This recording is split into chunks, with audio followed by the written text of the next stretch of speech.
So I want to introduce you today to Ben McAdam. So he's going to be talking to us about a topic that I'm really interested in. Growth and scale is impossible if you get this wrong. So Ben is a profits coach and virtual CFO with over a decade of experience helping online and offline businesses improve their profits, free up time and understand their numbers. Coming from an accounting background, but he has the entrepreneurial spirit too. So please welcome Ben McAdam to the stage.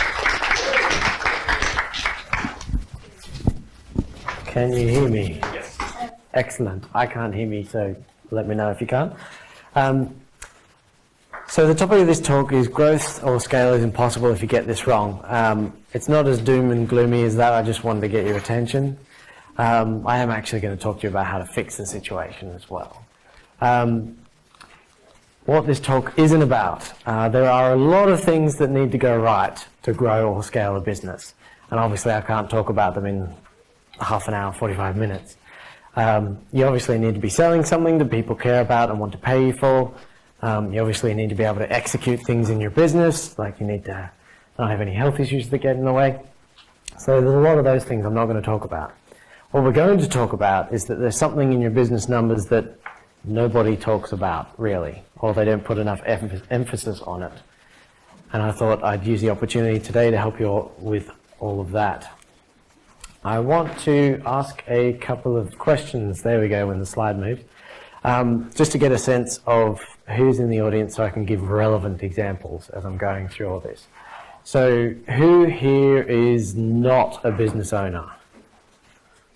Okay, thought it would probably be the case. Who offers a physical product? Who sells a physical product? Anyone? There's a few. Who has a service-based business? You do something. Keep your hand up if it's a website. Okay. Anyone else who has another kind of digital-based business like a SaaS, info products, courses or memberships? Okay. And then next question, how long have you been in business? Anybody who wants to start a business? Anyone who's been in for less than a year? 2 or 3 years? And more than 3 years. Okay, good. I can give some complicated examples. All right, so that's about you. This is about me. I didn't bring the suit, but I brought the haircut. As the intro said, I'm a profits coach, virtual CFO. Basically means there's some numbers in your business and I help you make them better. I've sold 2 of my own businesses and I'm obviously running one right now. So I'm not just an outside observer. I've been in the trenches too.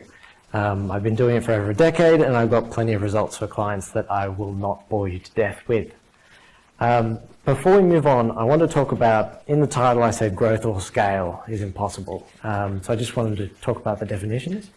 Growth for me kind of means revenue growth or slow and steady growth, whereas scale is more like hockey stick, crazy exponential growth, or moving to a completely new scale of business, like going from I make the physical product that I sell to I have a factory that makes the physical product that I sell. Whatever it is, the topic I'm covering in this talk is pretty important to making either of those things happen. So I'm going to keep you in suspense a little bit longer because I'm mean, and just because I want to tell you what it feels like when you've got this problem before I actually share with you what the thing is, so that you'll be able to identify it. So for example, the first thing, if you get this wrong, you're going to be working hard for very little money. Now, business is hard work and it takes a little while for things to get going.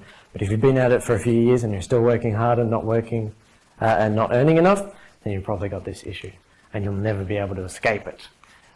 You'll be confused. You won't have any idea what to charge, how much money to spend, or where the problem even is in the business. You'll find yourself on the income roller coaster.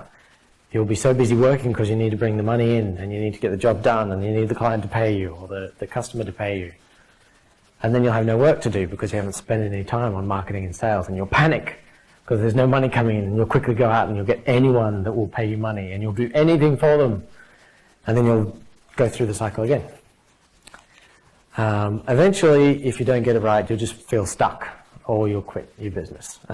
You'll eventually burn out. You might be like the cat who's kind of pretending there's no problem here. I'm fine, I'm comfortable. But it's not. You can't really see it on here, but there's horrible spikes on this tree. If you get this right, you'll have a bit more money and a bit more choice in what you do with your time and what you do with your business. You may not decide to choose between junk food, but you get the idea. You'll know exactly what to charge so that you're covering your costs. And this clicker is not working. You'll find that your income just keeps growing over time because you will have plenty of time to keep reinvesting into growing the income. Instead of being on that income roller coaster where you're working really hard and then panicking and trying to get something in, you'll have a bit more time and you'll be able to grow that. Ultimately, it leads to wealth because there will be more money left over always, and you'll be able to do something clever with it. You'll be able to take advantage of various opportunities, like traveling a long way and speaking at a work camp. You don't have to be at home bashing the laptop getting the work done. And you'll have pride in the business you've created. That's why there's lines, because of pride. I'm sorry. I'm so sorry. Okay, so maybe I might bore you to death with one of my clients. This is Jeremy and Sadie. They sell a product online. I won't say what it is. I do have to keep some things a bit confidential with my business. They sell a product online, and when we first started working together, they were pretty burnt out. They'd been working on their business for years. It was really hard work. They tried a bunch of stuff, and none of it seemed to be getting them anywhere. I had a conversation with them. I did my magic and all that, and told them the thing I'm going to teach you in the rest of this talk. A few months later, they said they went from being in the red to $100,000 in the black for the year just by implementing this one thing. This is George. That's not his real haircut or his real name. And the reason why it's not is because he did a lot of things very, very wrong in his business. But because he got this thing right, he had a lot of money to throw at all those stupid things he was doing. And he could pay for other people to fix it. So there's kind of a good and a bad reason to be good at this, I guess. It will save you from a lot of other problems. Okay, that's probably enough suspense, I think. You understand, like, this is important by now, I hope. So what I'm talking about here is margins. Margins. There we go. Margins, it's the difference between what you charge your clients and the cost of doing that thing for them or getting that physical product to them. None of the other overhead expenses like your rent or your insurance or your admin team or your marketing, your bank fees or your accountant or your very clever virtual CFO, none of those things are included in your margins. It's just purely that kernel of what your business does, not the things it has to pay for because it's a business. And if you've had a look at a profit and loss or an income statement report before, it's called gross profit margin on there. It's the revenue minus the cost of goods sold sections. I like to express it as a percentage because then I can give you the percentage later in this talk and it will be relevant to all of you. I'm going to walk you through an exercise in a moment so that you can do a back of the napkin calculation. But for the moment, and I'll walk you through all those things that are included and aren't again when we do that. But for the moment, the point I want to leave you with, and the reason why it's so important, and the reason why growth or scale is impossible if you get this wrong, is because that margin in there pays for so many things in your business. It pays for you. It pays for you to actually get a decent amount of pay. It pays for all your overheads, your other bills. It pays for your marketing so that sales isn't so hard. You have more leads and they're easier to sign up. It also pays for growth projects in your business. So if you want to invest in something that's going to grow your business, you need big enough margins to be able to pay for that. And it also includes the profit that's left over after you pay for everything. All of that ultimately comes from getting your margins right. So it's really important.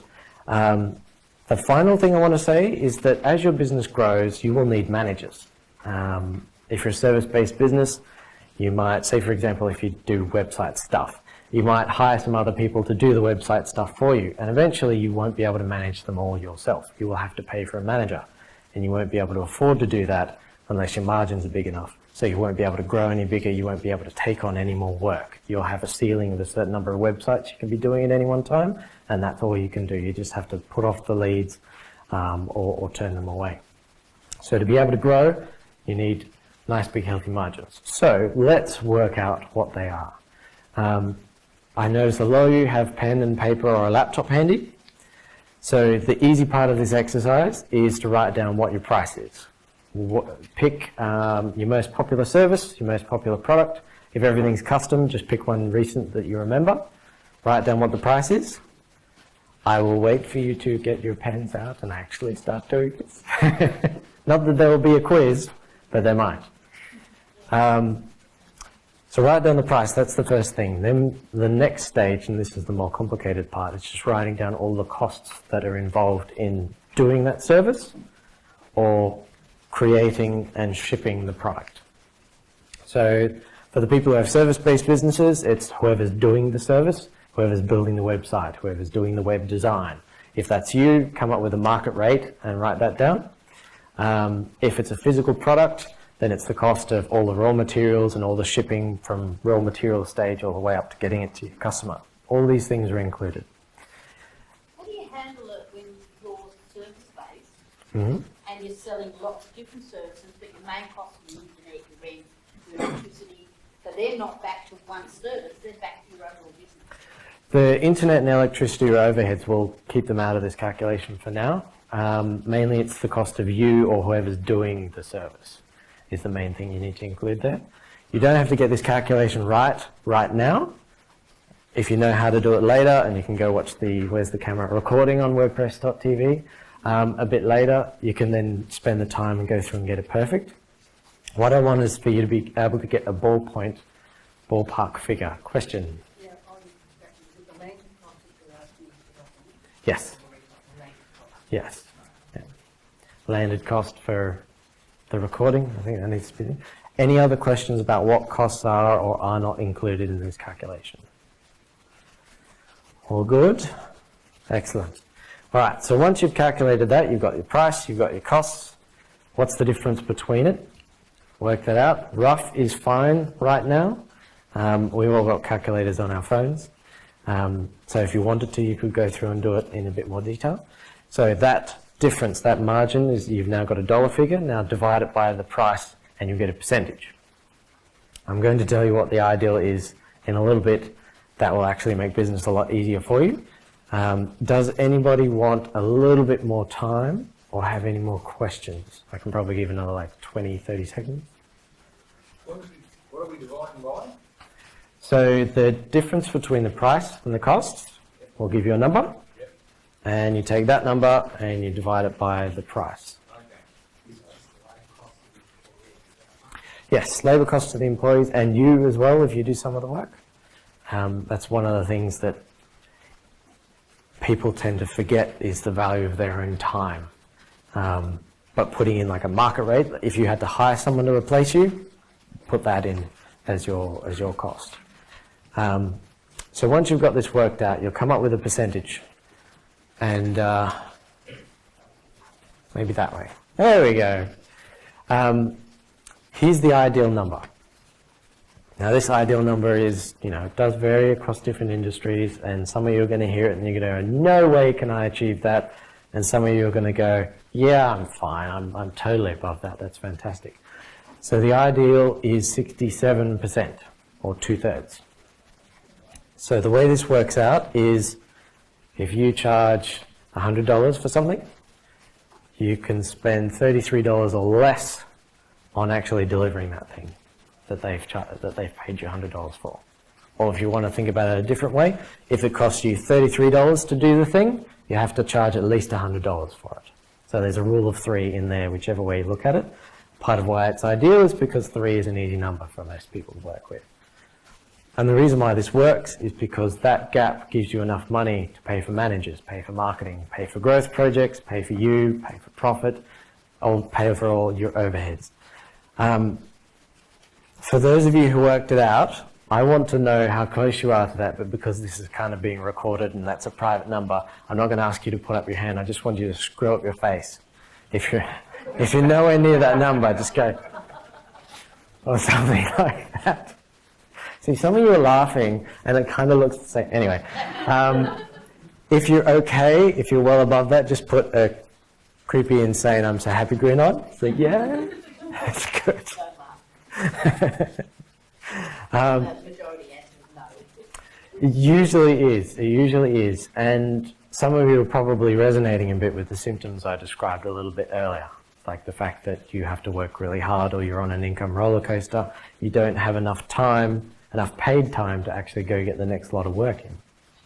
So that's an ideal. As your business grows bigger, it's okay for your margin to be less. That will naturally happen. But because there's a lot more money going through the system, you won't really care. It's like you'll have a smaller piece of a ridiculously bigger pie. I'm going to do that way. So now we know what the ideal is, and you've got an idea of where you are. There's two ways to fix it. There's the way that people don't like to talk about or think about, and then there's the way that doesn't really have much of an impact. So it's a bit of an unfortunate situation. The two ways to do it, because the gap is between what you charge and what it costs you to deliver the service, the two ways to fix it are raise your prices or cut your costs. One or both of those will widen that gap, and that's what we're looking at here. So let's start with the unpleasant one first, raising prices. The point I want to leave you with here today is that losing customers is fine. I like sharing crazy ideas with people, and this is one of them. If you follow me on LinkedIn, you probably saw this about a week ago, but there's a little mental exercise that I get people to do to kind of realize that it can be okay when a dramatically large number of your customers leave. So imagine that you have $1,000 of revenue, $1,000 of sales happening, whether that's every day or every week or every month, whatever it is, it's $1,000. And you have 10 customers. Now you double your prices. Hooray! $2,000 of revenue. Everybody's happy, except half of your customers that leave. And so suddenly your revenue is back to $1,000 again. And people say to me, Ben, why did you put me on that emotional roller coaster? That was awful. Half of my clients left me. Except that your revenue is the same. You've got half the number of clients to worry about, half the number of services to deliver or products to ship, and the same amount of revenue. So even though a dramatically huge number of your customers left you, you're actually pretty happy with the situation. I have a blog post on my website that actually goes through in a bit more detail. It depends on what your margins are as to exactly how much of a price rise and loss of customers you can get away with. If your margin is low, the good news is you can afford to lose quite a lot of customers and you will be okay.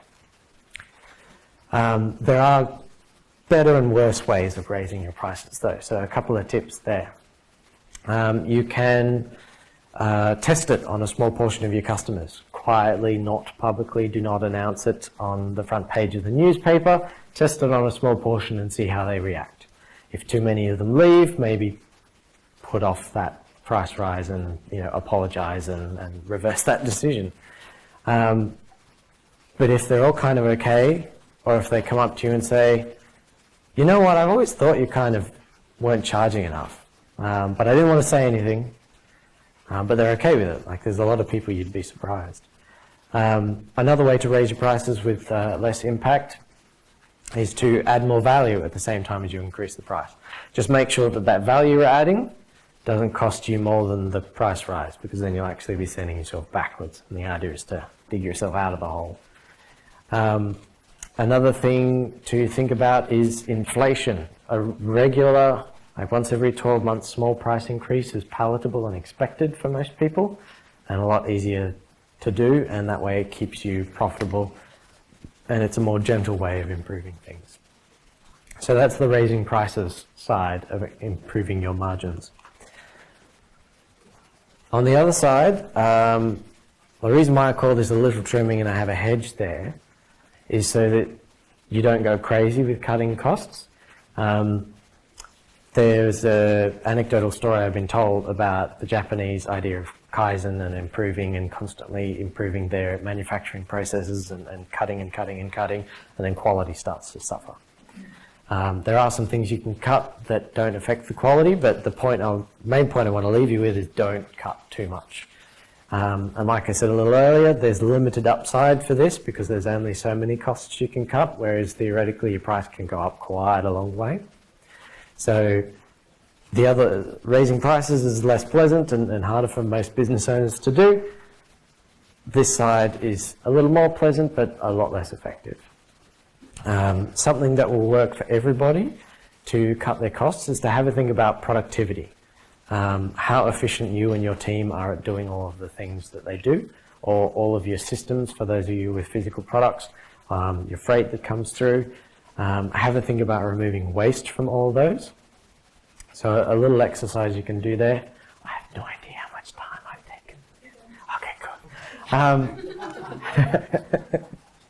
A little exercise that anybody can do is go through and write down what are the tasks that need to be done to deliver the service or to arrange for the delivery of the product, the finished product to the customer. Write them all down, and then for each of them go through and think, can I get rid of this step entirely? Is it actually necessary at all? If not, eliminate it. The next, is it possible to automate this? We're in a place where people know about software, and so that's often an option, but try and eliminate before you try and automate something that's unnecessary. Next, think about delegating it. If you can't eliminate it, it can't be automated, have somebody other than you do it, because there are things that only you, the business owner, can do, and you need the time to do those. So delegate the stuff to people that you can pay for more cheaply than what you can do with your time. Say, for example, signing up a new client can be worth hundreds or thousands of dollars to your business. Spending that hour or 2 or 3 hours on actually doing web development work, you could pay somebody $50 an hour, and you're still happy to get a $1,000 sale instead of spending that time doing the work.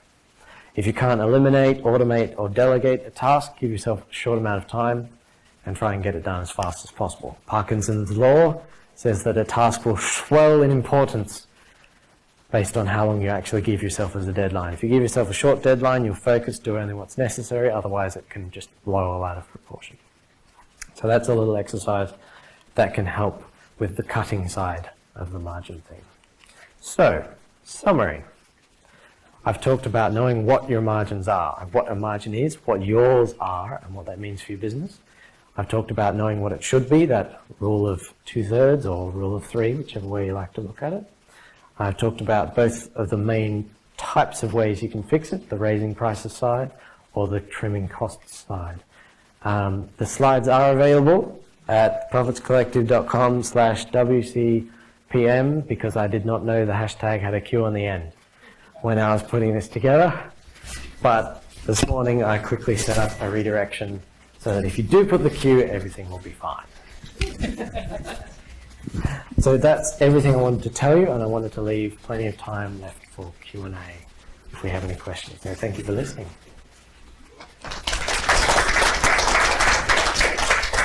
Thanks so much, Ben. That was brilliant. Anyone got any questions?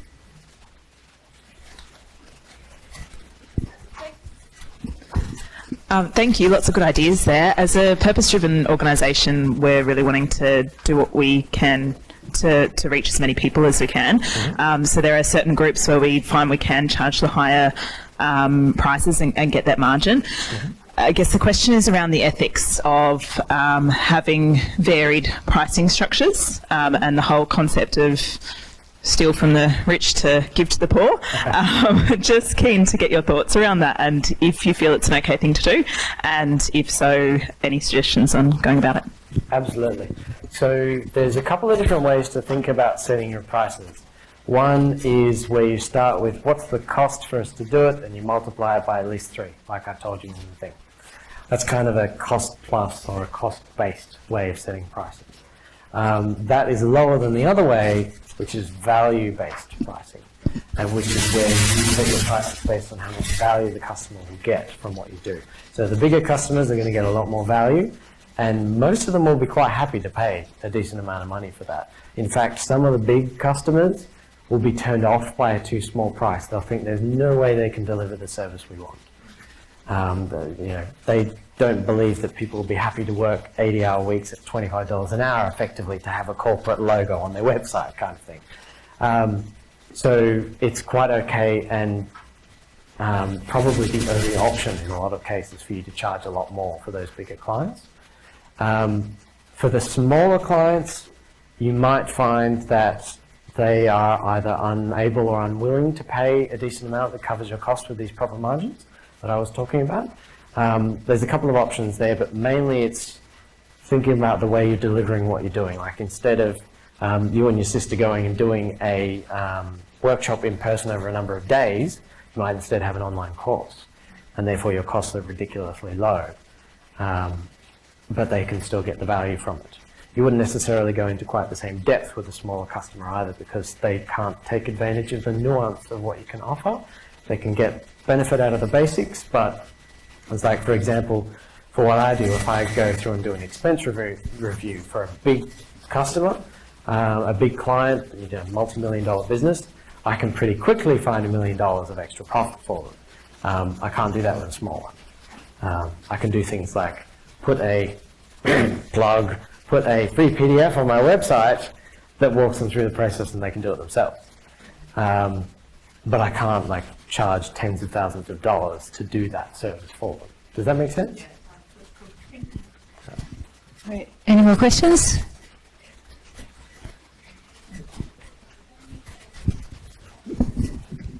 Do you have any comments on pricing policy where people just randomly pick a number out of the sky, like $1997 value, $2,497? I have this thing which irks me to the daylights when there's a 97 on the end of it.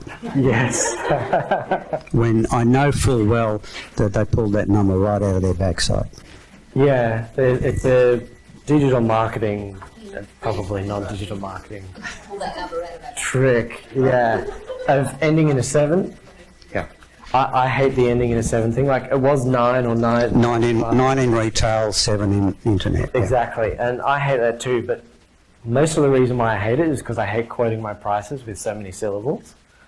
I'd rather say it's X $100 or X $1,000 instead of 1,997, because that just takes forever.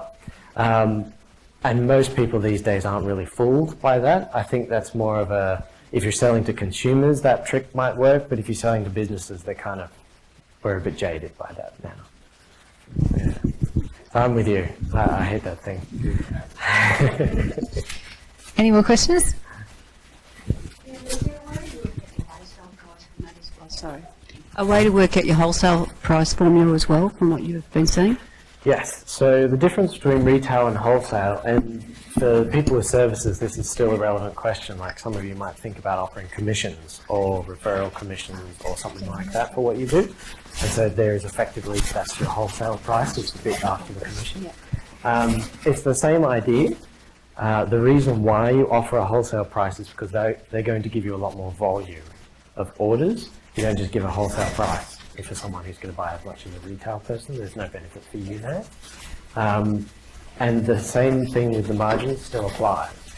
Try and use that rule of 3, because it then means you can spend a lot of your time landing the next wholesale customer, because you still have to spend time on sales and marketing for that. It hasn't completely eliminated your need to spend time on that, and you'll still need to spend time like managing the wholesale customer as well. So the rule of 3 still applies. So with physical products, it's often better to have an even bigger margin if you want to have a higher volume business, because all of those people along the way, like the distributor, the wholesaler, and the retailer, there needs to be margins, generous margins in there for each of them. So your cost has to be super low compared to the retail, and that normally happens when you get a lot of volume. You can then go to a factory and get them, factory in China, and they can go make your gardening tool there for quite a lot cheaper than you could at the local men's shed that you might start out in. Does that make sense?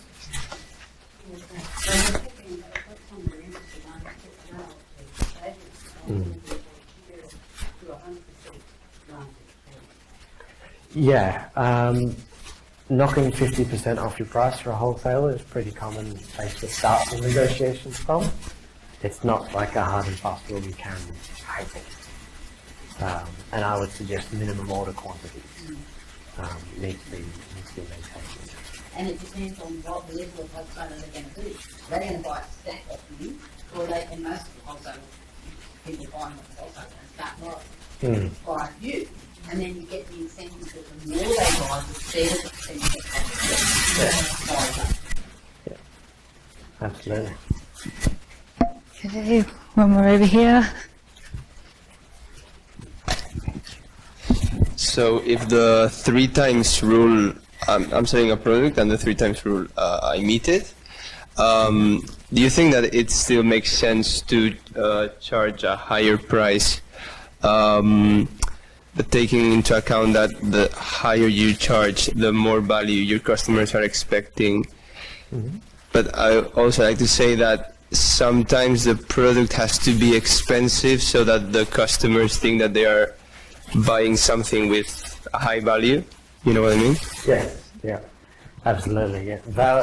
The people who pay more money believe that what you're doing is worth more. Like there's a thing, our brains do not work very logically when it comes to price, whether it's us on the business owner side or the person buying from us. So having a higher price can improve that perception of value. You'll also find that if you raise your prices, you'll have a different quality of customer. They will be easier to deal with. They're less likely to haggle or complain or return or things like that. So I'm usually a big fan of saying, go a bit higher in the market, aim a bit higher, charge a bit more. To do that, you'll often need to spend a bit more money on marketing to say and convince people that what you're doing is actually worth that.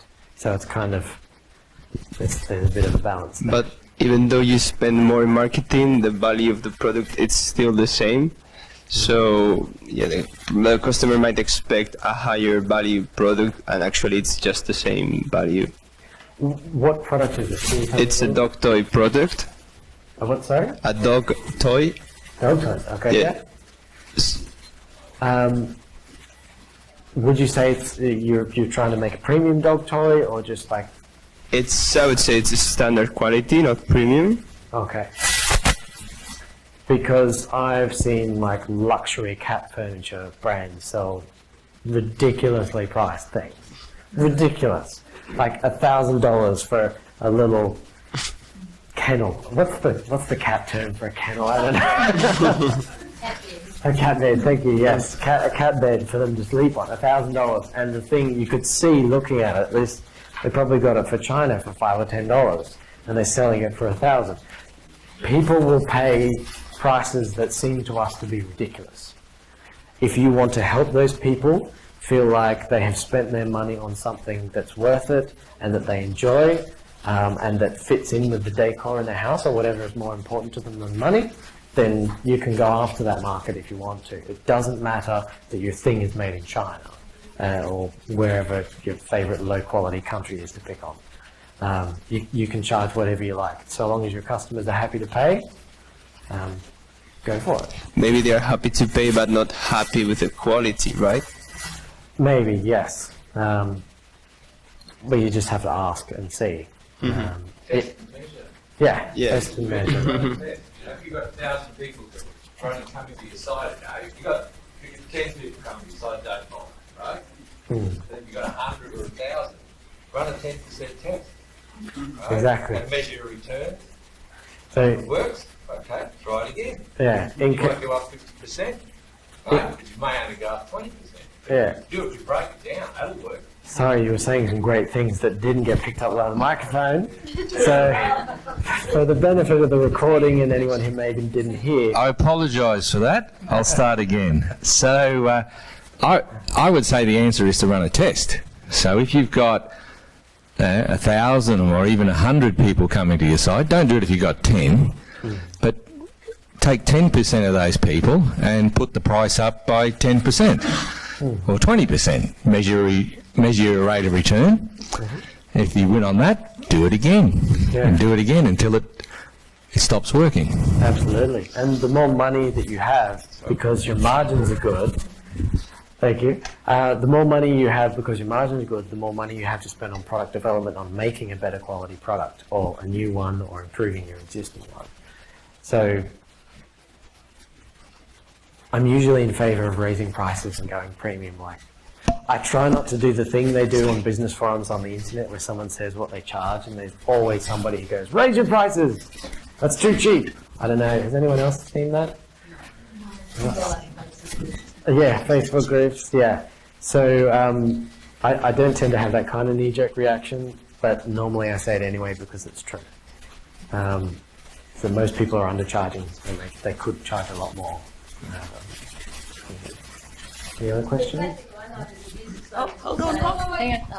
The classic one I love is the business owners who say, I wouldn't pay that much for it. Well, guess what, darling? You're not the one buying your product. So it's not about what you will pay for it. It's about what your purchasers will pay for it. Exactly, yes. And to go on a bit of a tangent, it's like we often forget, like a challenge that people have when they first hire for the first time, they think, you know, I've got to hide how much money I'm making from this person because they might want to do the same thing I'm doing. Like, no, the person who applies for a job does not think like we think. They wouldn't see the opportunity and do it, otherwise they would have done it already. They wouldn't be applying for a job. And it's similar when it comes to like pricing. It's like you're not the person you have to sell to. You have to talk to your customers and potential customers, find out what they think, and you'll probably be surprised that they'll pay more than you think. I'm sorry this has kind of morphed into talking mainly about raising your prices, but like I said, that's the bigger benefit you can possibly get out of this. And it sounds like by the clapping I might be out of time. Is there any more questions? Nope. Yeah. Well, good. Thanks, Ben. That was excellent. All right.